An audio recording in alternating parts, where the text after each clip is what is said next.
बिस्मिल्लाहिर्रहमानिर्रहीम नहमदुहु व नुसल्ली अला रसूलिहिल करीम अम्मा बाद। मोहतरम नाज़रीन, अस्सलामु अलैकुम व रहमतुल्लाहि व बरकातुहू। ख्वाब की ताबीर के सिलसिला में एक नई वीडियो के साथ मैं आपकी खिदमत में हाज़िर हूँ। आज की ये वीडियो ख्वाब में मक्खन देखने की ताबीर से मुताल्लिक़ है। ख्वाब में मक्खन देखने की मुख्तलिफ़ सूरतें हैं। अगर आप इन तमाम सूरतों की ताबीर जानना चाहते हैं तो इस वीडियो को मुकम्मल देखें। शुरू करते हैं आज की ये वीडियो।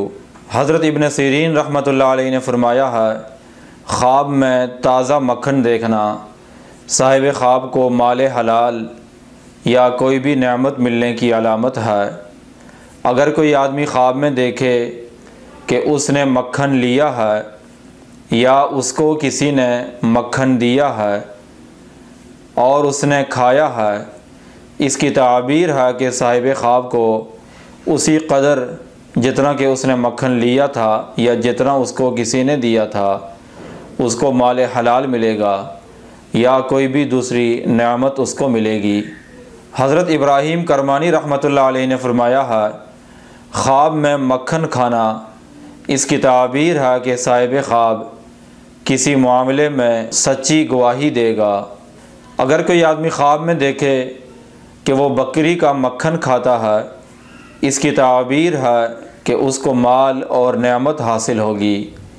और अगर कोई ख्वाब में गाय का मक्खन देखे, इसकी ताबीर है कि वो वाला साल उस पर मुबारक होगा, उसका साल अच्छा गुज़रेगा।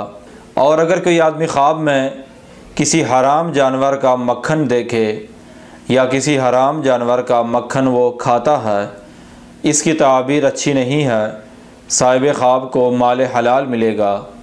ऐसी सूरत में साहिब ख्वाब को एहतियात करनी चाहिए। हज़रत जाफ़िर सादिक़ रहमतुल्लाह अलैहि ने फरमाया है, ख्वाब में मक्खन देखने की 4 वजूहात हो सकती हैं। साहिब ख्वाब को माल हलाल मिलेगा, या वो किसी मामले में सच्ची गवाही देगा, या उसको इल्म व दानिश नसीब होगा, और या वो किसी गुनाह और मुसीबत में मुब्तला होगा। ये थी ख्वाब में मक्खन देखने की मुख्तलिफ़ सूरतों की ताबीर। अगर आप भी किसी ख्वाब की ताबीर जानना चाहते हैं तो इस वीडियो के नीचे कमेंट करें या हमारे व्हाट्सअप नंबर पर रब्ता करें।